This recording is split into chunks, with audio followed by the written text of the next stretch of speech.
Joined by Carroll LaHaye, the head coach of the Randolph-Macon College Yellow Jackets women's basketball team. They were picked number 1 in this year's preseason poll with 9 first-place votes.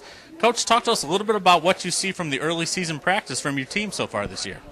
Well, I was pretty excited about our early season starting on, we didn't actually start until October 16th, but having 8 returning players, that's a good nucleus to get started, and we brought in 3 new players.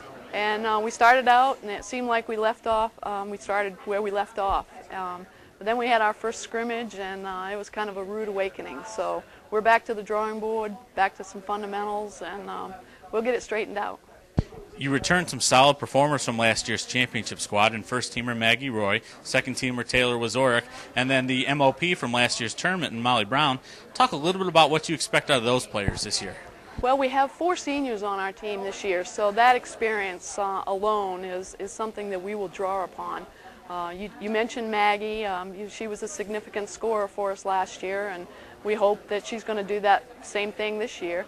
Taylor really came on in the middle of the season and towards the end of the season and really came into her own and decided that she was a player that needed to be contended with.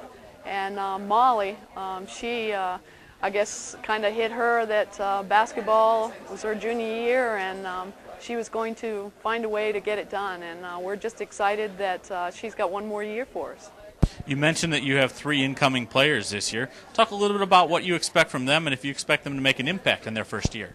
Well, we brought in 3 new players, 2 guards and a post player, and we needed some help in the post. I mean, we got Taylor and Lindsay and Christina and Paige, but we needed another body in there for foul trouble and different things.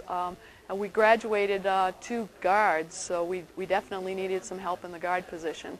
And we're excited about these 3 players because they're smart, they're catching on. Our system's pretty easy to learn, and they seem to be fitting in, putting the ball in the basket and doing the things that we want. They're pretty intense, but I think that that's the culture that we set for our practices, and we're just excited. Let's talk about the league as a whole a little bit. You've been very successful in past years, in your tenure having won 7 ODAC championships.